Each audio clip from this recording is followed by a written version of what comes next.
Hello, good morning students. So our next topic is animal fibers. First is wool. Wool is a natural fiber. Wool क्या है? एक natural fiber है which is derived from the fleece of sheep, goat and some other animals. क्या है? और sheep और goat और other animal की फ्लीस से क्या किया जाता है? वूल को, जो कि वूल को निकाला जाता है. The process of removing hair from the skin of these animals is called shearing. क्या है ये? इन एनिमल्स के जो स्किन से क्या है, हेयर निकालने की, जो रिमूव करने की प्रोसेस होती है, उसे क्या बोला जाता है? shearing. मतलब बाल काटना, निकालना. It is usually done once a year. इसको मतलब कब डन किया जाता है? एक साल में, है ना. वंस अ ईयर, एक साल में एक ही बार किया जाता है. आफ्टर सीयरिंग के बाद the wool is packed and transported to the mills. क्या है? सीयरिंग के बाद जो वूल होता है उसको पैक करके ट्रांसपोर्ट कर दिया जाता है. कहाँ? मिल्स में.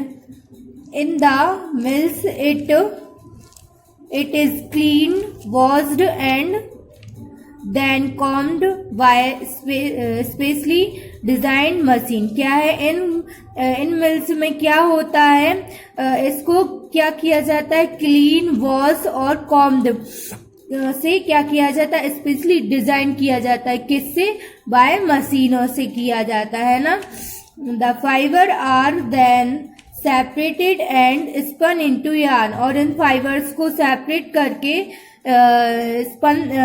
सेपरेट करके और स्पन करके क्या किया जाता है? यार्न में कन्वर्ट कर दिया जाता है. Yarn can either be weaved or knitted to make woollen clothes in. क्या है? यार्न को या तो किससे वीव्ड किया जाता है या उसे पहले से बुना जाता है, या वो बुना हुआ होता है, उससे क्या बनाए जाते हैं? उसके क्या बनते हैं? क्लॉथ्स बनते हैं. In knitting a single yarn is used to make a cloth और फैब्रिक. इससे क्या बनाया जाता है? क्लॉथ बनाया जाता है और fabric.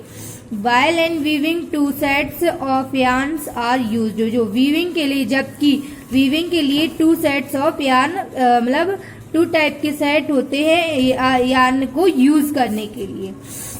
Knitting may be done by hands और मशीन. क्या है? जो निटिंग होती है, वो जो बुनाई होती है, या तो हाथ से होती है या किससे होती है? मशीन से होती है. अब हम देखेंगे properties of wool. Wool is a bad conductor of heat. When we wear woollen clothes they do not conduct heat from body to external environment. So during winter woolen cloths keep us warm. क्या है? जो वूल होता है वो wait conductor होता है heat का. मतलब ये हीट का क्या होता है? वेट कंडक्टर होता है. और जो कि woollen clothes they do not conduct heat को वो कंडक्ट नहीं करता, हीट को लेता, मतलब हीट को क्या नहीं करता? Woollen cloth do not conduct from body to external. वो उसको बाहर नहीं ले जाता है. कहाँ से? बॉडी से एक्सटर्नल एनवायरमेंट में. तो during winter woollen clothes keep us warm. और जो विंटर के दौरान, सर्दी के दौरान वूलन क्लॉथ्स क्या रखते हैं? वार्म. उसमें क्या होती है? गर्मी होती है. Second is woollen clothes absorb large quantity of water. क्या है? ये पानी को सबसे ज्यादा क्या करते हैं? ऑब्जर्व करते हैं. Woollen fibres are very weak and densed in water. Their strength goes down drastically.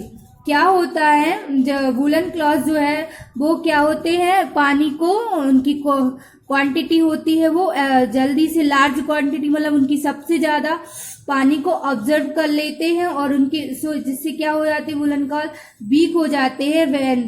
Woollen cloth are very weak and when densed in water. इनको क्या किया जाता है? वाटर में अगर इनको भिगा दिया जाता है तो इनकी क्या हो जाती है? स्ट्रेंथ, और इनकी स्ट्रेंथ जो होती है वो कम हो जाती है, वीक हो जाती है. Third, woollen cloth should not be washed bye detergents और सॉप। क्या है? वुलन क्लॉथ्स को क्या है, किससे वॉश नहीं करना चाहिए, किससे नहीं धोना चाहिए? डिटर्जेंट और सॉप का यूज नहीं करना चाहिए, इससे नहीं धोना चाहिए। विच, क्योंकि जो कि कंटेंट बेसिस, वो बेसिस से क्या रहते हैं, कंटेंट रहते कौन, डिटर्जेंट और soap. Because base make woollen fibres weak. और जो क्या है, ये बेसिस, इसमें बेस रहता है, क्षारीय रहते हैं, तो ये क्या करते हैं, उसको वुलन क्लॉथ्स के फाइबर को क्या कर देते हैं, वीक कर देते हैं। कैसा? कमजोर कर देते हैं। Number 4, woollen clothes are generally attached by moths and insects. क्या है, जो वुलन क्लॉथ्स रहते हैं वो जनरली किससे अटैच रहते हैं, मॉथ्स एंड इंसेक्ट से, कीट और किससे, छोटे छोटे वो कीट पतंग रहते हैं ना, उनसे क्या रहते हैं, अटैच्ड रहते हैं। देयरफॉर व्हाइल सॉर्टिंग के दौरान, छटाई के दौरान, they should be protected from insects. वो क्या रहते हैं, इंसेक्ट से क्या रहते हैं, प्रोटेक्ट रहते हैं। एंड मॉथ्स, इंसेक्ट और मॉथ से क्या रहते हैं, प्रोटेक्टेड रहते हैं बाय पुटिंग फिनॉल वॉल्स। और किसके द्वारा रखा जाता है इनको, किसके से पुट किया जाता है, फिनाइल वॉल से। अब हम देखेंगे uses of wool. First, since wool as property of retaining heat. क्या है ये, इसकी प्रॉपर्टी है, ये क्या करता है, ये हीट को रिटेनिंग करता है। देयरफॉर इसलिए it is used to make clothes worn in cold weather like sweater, coats, muffler, blanket etcetera. क्या है, हीट का सबसे ज्यादा क्या है, हीट को सबसे ज्यादा प्रोड्यूस करता है ना, तो हीट देता है। तो इससे क्या क्या बनाए जाते हैं, स्वेटर, कोट्स, मफलर, ब्लैंकेट, जो कि हम विंटर सीजन में यूज करते हैं। Second, in addition to clothing, और इनके क्लॉथिंग के अतिरिक्त wool is used to absorb odours and noises in heavy machinery and stereo to speaker. और क्या आप लोगों ने देखा होगा, स्पीकर्स रहते हैं ना जो साउंड वगैरह, उसमें भी वुलन का यूज किया जाता है, जो नॉइस को क्या कर लेते, बहुत ज्यादा जो नॉइस निकल, कहीं से आवाज आती है, बहुत ज्यादा नॉइस शोर होता है, तो वो धीमा कर देता है, इसलिए इसका यूज स्पीकर में भी किया जाता है। आई होप इतना आप लोगों को समझ में आ गया होगा।